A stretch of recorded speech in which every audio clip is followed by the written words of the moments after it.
almost a year since you guys have played a game. So what's it like to finally be getting ready to play actual opponents, and some pretty tough opponents ahead this weekend too? Yeah. Excuse me. First, hello to everyone. It's good to see all of you. It's really exciting. We're really looking forward to it. I think, probably every team across the country is have been dealing with really similar things. And no matter what sport you're coaching, it's kind of similar. So everybody is just really anxious to play another opponent. We've been playing each other for a good bit. Our pitchers have been pitching to, our own batters. We're a little bit sick of each other more than normal. So usually when in preseason practice, everybody's raring to go. But I think even more so this year because, just the opportunity to go play again, but that, just to get another opponent. So we're excited. Holly, hey, it's Jody Dimling with Cardinal Insider. Can you kind of go through at the end of last year and what it's been like to manage the roster and get back to this point? Because I know you had kids that had decisions to make and things to talk about, newcomers that you came in. What's it been like for you guys as a staff?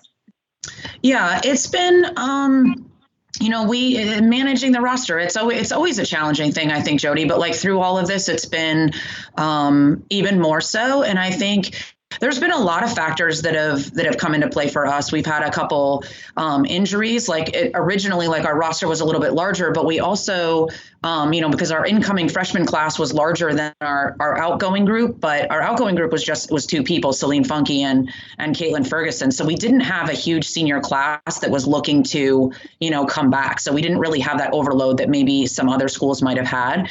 And then Caitlin Ferguson obviously decided to go continue. She's at the University of Kentucky, actually, and her doing a pharmacy program. So I think we've had a few injuries. We've had a few people that have, we've made some personal decisions in terms of what they're doing, whether it's COVID related or school related, those kind of things. So it's just sort of an ongoing process, Jody, but it's been, sometimes you think, oh, we're going to have to figure out what to do here. And then it sort of just gets figured out. So it's been okay. Hey, Coach Don Russell, how are you? I'm good. How are you? Better now than I'm talking to you. You ready to play, huh? Yes, certainly ready to play. Yeah. What do you feel about, and again, nothing's normal anymore, but about starting with the pods? Mm-hmm. I guess that's really the only way to do it. That's a little different, but what's not different, I guess. But you're going to find out some things pretty quickly, I guess. Yep. So first, we're headed to South Carolina for our first weekend. And the big, I guess, we're knocked down by 6 games. So we normally play 56, but we're allowed to play 50 per the ACC. But the biggest piece of it is that we're playing so many conference games. And so instead of a 5-game series, not series, but a 5-game weekend for our preseason tournaments, it's 3. So it looks a lot different in terms of personnel, how we'll use our pitchers, how, just the ability to see people in action and things like that. That part is going to be really different. We'll be playing in more double header style and in a different, so the games are condensed in a different way, despite the fact that it's 6 less games. So the pods with the ACC, we're going to be playing we're scheduled to play 4-game series against everybody instead of a 3. And I mean, it's hard to beat somebody 3 times. The 4-game series are going to be really interesting. I think it familiarity, I think sometimes can, maybe some matchups that maybe on paper look a little bit different might get different when you play somebody 4 times. So I think everybody's kind of looking at that and looking at ways to manage that. But yeah, it'll certainly be different. So. Coach, just looking at this roster, you've got a lot of key returnees coming back in here. I think kind of highlighted by Celine Funky, the Greenwood sisters, Taylor Roby, and more. So It's good to come into a season knowing that you've got some parts of the puzzle already filled, right? It is, yes. And yeah, we have some good, strong nucleus of people returning. As I said, we had one of our graduating seniors that left, and we have a real good incoming freshman class that is going to help us as well. So yeah, I mean, it's good to know, like, as much as, the consistency from past performers, things like that, things you can kind of expect. And obviously we've been practicing a lot here, and that's gone really well for us. So yeah, we're excited to see everybody go back out there, and then how kind of it's going to mix together with the rest of the group. I remember, Coach, you told me the first time we were together when you first came here about, learning to play the attitude way that kind of not just you, but other people have done. And of course, as I said, nothing's normal, but overall now, as you look at this season, despite the fact of the half season last year, particularly with freshmen, you feel like things are pretty much there now? Yeah, I think so. I think, just adapting to the way we're doing things has been, it's been a huge learning curve for everybody. And obviously the kids that have, it's not been easy on anybody, but I think, yeah, and I think that, the half season is really interesting because now you have these freshman quasi sophomores that they didn't get the experience of that whole season, but at the same time, like, you're the freshman class from a year ago, but it's like they got this experience without it having to be like, it's almost like a mini red shirt. I don't know. You know what I mean? So it's like you got that little bit of a piece of it. And so you have an idea. So we kind of have those two classes like overlapping each other, which is just interesting. So that's a great analogy, because in my day, freshmen weren't eligible. So when we played a spring game, we thought, man, we're ready to rock and roll. So but we look forward to it. And I'm sure Jody and them have some other questions, but it's going to be fun. Yeah, we're excited too, John. Thank you. Coach, just looking at this pitching staff so far, some great returners from last year, and you're bringing in Jen Leonard, who did some wonderful things, USIs. You've got to be really pleased, being a former pitcher yourself, about this staff that you've put together here to throw for you all. Yeah, we're definitely really excited about our pitching staff. I think a lot of schools across the country, I think, are feeling that a little bit too because of the depth. I think a lot of us have, more pitchers on the roster and more people on the roster than ever before. So now it becomes like how to manage that, unlike Major League Baseball or even college baseball, where you kind of have people that are designated in places, like you have your starters, you have your middle guys, you have your closers. We're kind of evolving maybe that way, but we don't really have that. So it's like you really got to go through in these practice settings and figure out where people are going to fit in, who your starters are, are you going to look at trying to close with somebody? Are people going to fall into those roles? And how they fit there. But we feel pretty good about our starters and that they're going to go out and compete hard. And that's really the biggest thing for us, Paul, is that we go out with the right attitude and compete hard. And I don't think that, as long as we do that, things can't go too wrong. I think, that's something to manage throughout the entire season, is like our attitude and our effort, and things got to flow from there. So.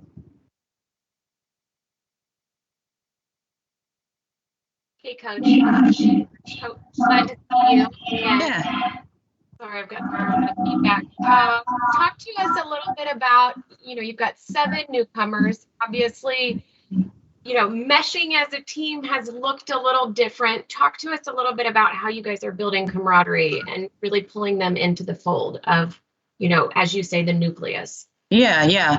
Well, early on, Zoom, those kind of things, that I really like. It wears pretty thin. I think we can all attest to that. So we've tried to get ourselves in person, in a safe manner, as fast as possible. And I think that, I don't know if other coaches have spoke to this, but my experience here with our administration, Vince and my immediate administrator, Amy and Rachel Bilney, like they've been tremendous with us in terms of being able to make a great environment. And obviously all of our medical team, and being able to help us feel safe in what we're doing and be able to get out there and keep things, like get ourselves back to normal slowly. So I think that's been tremendous. And it's been a huge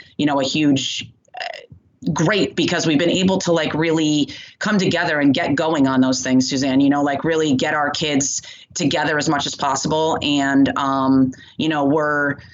we're outside. We're not a sport like football where you're crashing into each other. So it makes it a little bit better, I think, in terms of that, as far as our being able to kind of get back into that and feel good about what we're doing. But, meshing everybody new in, I think like that's coming from within the team too. Our leadership, Celine Funky, our elder statesmen in the group that have been here for a little bit, and kind of bringing new people into the fold, not just freshmen, but like, when you walk through the door of, Louisville Softball, what does that mean? What does that look like? How do we think, feel, act, behave? How do we treat each other? What is, if you're wearing our, softball on your jersey, like, what does that mean when you go out into the Louisville community? All of those things are really important to us. And that's something that we've been working to build since we got here. So I think all of that is, through COVID, challenging, but, it's the same story for everybody. It's like, who's going to come through it the strongest? Who's going to figure it out the best? Who's going to overcome hurdles the most? We're sitting here on this call with somebody that overcame a huge hurdle here, Jody. So, it's like you have that aspect of it. And then it's like, it's frightening and real, but at the same time, you want to be able to go out and do the things you want to do and perform at a high level in a sport. So it's like you have a new perspective. And I think that we've done a pretty good job of like kind of getting that perspective right. It's not life and death, but it's, I think that frames a new perspective. I think maybe everybody's had a little bit of that, like line things up of what's most important, and then, the things you can control, your attitude and your effort. That was a long-winded answer, but hopefully that kind of, gets at it. Holly, in that regard, what is this weekend happening? What kind of obstacles does that present for you guys? It being the first time that you do travel and go out of town, how difficult will the weekend be? Yeah, I think it'll be a little bit weird. I myself have not really gone anywhere, so it'll be like, okay, we're out in the world. But I think we feel safe, we feel comfortable. It'll just be a little bit of adapting, Jody. Like we're on the bus and because we've pretty much been together, and it'll be different, but I think that we have good information about how we need to behave, what we need to do, and we understand the ramifications of poor decision making. If anything, we've had our sport, because of the timing of things, like we abruptly ended, as did a lot of other people, but then we kind of stopped, and then other sports have had to pick up before we have. So we've kind of seen some of that unfold. So we have a little bit of guidance there, I think. And, we've been pretty resilient, and I think we understand that just, what our behavior needs to be in order to be smart. As a follow-up to that, will you have, will it be any different as far as travel the whole year? I don't know if you normally do buses on most of your trips. Will it be any different this year than what it would normally be in a non-COVID year?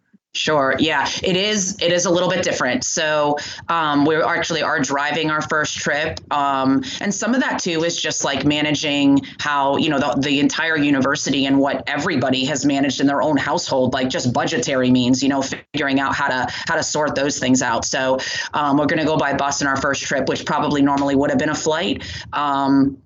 And, we have to kind of sit a certain way, and we have to, we have our masks on and those kind of things. So there's some regulations and some protocol that we have to follow. So that'll look a little bit different, but we don't look at any of that as like, we just got to roll with it. Jody, we're just going to plow through that, and that's not our focus. Our focus is how, the things we can control, how are we going to go control them to the best of our ability and go out and play hard? So, yeah, I think everything looks a little bit different.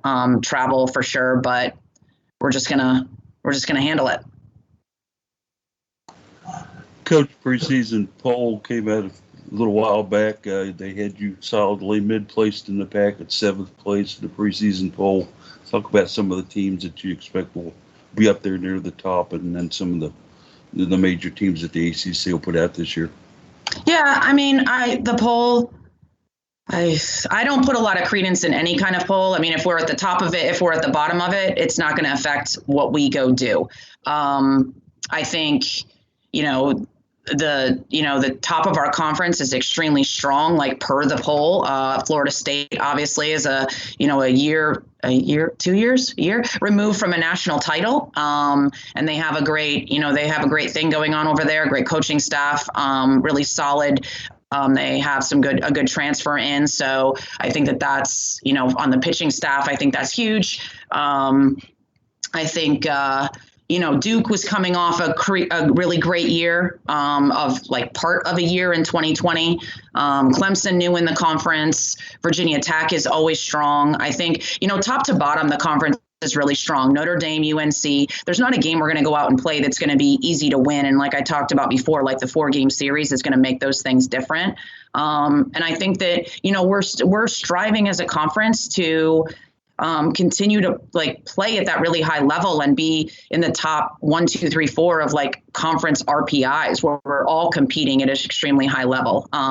So I think, it's a process, of course, for all of us, but, again, with the poll in general, though, not a lot of, I don't really care where we're picked. It doesn't mean anything to me. Holly, this time last year, we talked to you and you sat in the room, and I think Celine sat with you, and we talked to her, and you talked about having her experience back for her last year. Mm-hmm. Have her back again this year. What does that mean for the team to have that experience back? Yeah, it means, gosh, it's hard to put that stuff into words because you think, okay, well, we have, you can talk about talent coming in, like we've recruited these great people and we have this talent, but that talent, it sometimes equalizes with someone with experience that maybe has less. You cannot minimize it. You cannot minimize being in those big games. And, Celine, there's people on our roster right now that have played in a regional final that were very, very close to going to a super regional. And that experience cannot be negated, and it cannot be overvalued, I don't think, especially how you use it. So I think that she's going to be instrumental in helping our younger people, and has already been, and just helping people understand the moment and not making it too big, whether it be, in an early on at bat where you have a person at second, or it's something at the end of the season. So it's huge. I think it's huge. And, experience, used the right way and valued the way it should be, I think it can't be minimized, I think that experience, in my opinion, is more valuable than just straight up talent, because you might have seen that a little bit in the Super Bowl this past weekend, Mahomes, what an amazing talent he's got. At this point, I would say he has more talent than Tom Brady, but didn't go that way. Talent in terms of just athleticism, things like that. You guys know what I mean. So Maybe not Paul. You might not agree. It's okay. Don't mess with the old man. No, that's what I mean. Physical talent, when people get to the upper echelon of what they're doing, the experience and the ability to anticipate and know what's coming before it's coming kind of can beat that talent. You don't have to be as fast anymore. You don't have to be you have some things, especially at the highest levels. So just rolling off of that, with the talent and experience you've got on your staff, you've built a wonderful coaching staff since you've been here. Just kind of a lot of little praise on them, and tell us about how they're getting along with the players. Yeah. I think I appreciate that, Paul. I really do. And I think we have a young staff, and they're learning and growing, and we're trying to do that together as a group every single day. So I think, the pitching and catching duties are primarily on Griffin Joyner. I think that, cultivating that group and bringing that group together is so critical to the success of the team. So I think that, her work and her ability to kind of bring that together, that's what I was kind of talking about with managing the pitching staff, and how each person how they're going to interconnect and work together to help us win games, and what each person's role is. and being able to communicate that well. I think that's one of her strong suits, and being able to strategize the game and then help everybody maximize their potential there. And then, Ashley Lane is primarily with our defense and our hitters. We kind of all work with our hitters, but, positioning, making sure our defense is aligned properly, understanding the game plan. I think, if you've watched, not if you've watched, obviously you're a part of the, every basketball press conference, everything that I watched on there, it's like, it's the game plan, it's the game plan, it's the game plan. Like, we are prepared. And that's something that we really emphasize too, watch a lot of video and understand what teams are going to do, and then position our team for success. It might be a little bit different in basketball, but I think that that's a big part of defensive alignment, is a big part of being able to field the ball and put people in a good position to be successful. So, and then, from my side a little bit, coaching in the third base box, what are people going to be successful at, and then setting them up to do that, whether they're hitting, they're bunting, they're stealing, all of those things, and comboing that to the best we can. So we try and bring all that together with our staff and, highlight everyone's strengths and take a step back. So it's more of everybody's leading at a different time. It's not all coming from me. I certainly don't have all the answers or know the best way to do everything. So letting my great staff, as you put it, kind of take the lead on the things they need to. So. Holly, my last question, can you kind of go through the pitching staff and kind of your expectations? And it seems like you do have more depth than what you've had. And like you said, a lot of people are, because of the situation this year, but for you, kind of your expectations from what you've got on the pitching staff. Mm-hmm. Yeah. I mean, we have really high expectations. We expect them to go out and perform. I think Taylor Roby is kind of our big returner, has logged probably the most amount of innings. She's a workhorse. We're going to expect her to go out there and do good things in a starting role. We have a freshman coming in, Gabby Holloway, who's also going to pick up a lot of good innings for us. We've been really pleased with what she's done through the fall and into our spring practice. Kind of rounding out the main part of probably the bulk of the innings is going to be Jennifer Leonard, who is kind of concluding 1 year that she has from a year of eligibility as a grad transfer. She's in dental school, actually. So she's a pretty impressive young woman and is a Division II national champion. So we're really excited for what she can do too. We're good in terms of the depth of the work.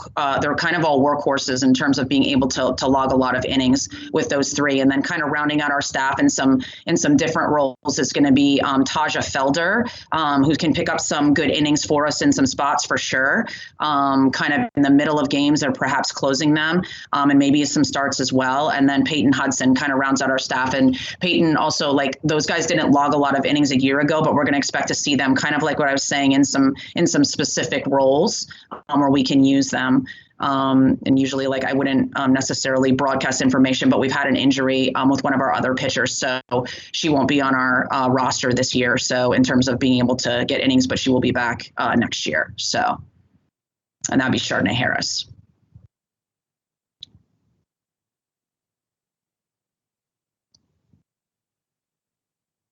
Any other questions? I guess I have one more. All right, Coach, looking at the year, goals, expectations. I know you're a game by game kind of lady. However, looking at the entirety of this season, what are you hoping this team achieves? Hoping. That we honestly, that we go out and play fearlessly, because I just really think that, the mistakes we make, that they are never effort based, and that we go out with the right attitude. Because I think I really do truly believe in my heart that everything flows from there. And I think we have the talent, we have enough talent, and we have enough ability that if we do that consistently with our attitude and our effort and how we go about our failure, because there's going to be failure, but how we fail, we will succeed. I will feel successful about that season. And I want us to have a ton of fun, and I want us to be, it can't just all be about like, we need to win games. Yeah, we want to win games. And that is going to come about with that attitude, not just, not a win at all costs, and that's like part of what I was saying about finding some perspective. Like, we would never operate that way. And that's why I said, like, the poll or how we're evaluated by outside sources, really, that never comes into our locker room. That's not something that we talk about ever. So my hope is that they will learn how to play fearlessly and go out and have great fun with each other, play with great chemistry, and rise to that expectation that they have within inside themselves, and that we coach them to as well. Thank you. That was great. You're welcome. You're welcome. Okay. Well, if we don't have anything else, thank you all again for attending today. I appreciate everyone being here very much, and your interest in our program and all that you do. Safe Thanks, travels. Gloria. Thanks, Holly. Thanks. We appreciate Thank it, Holly. Stay Thank safe. you.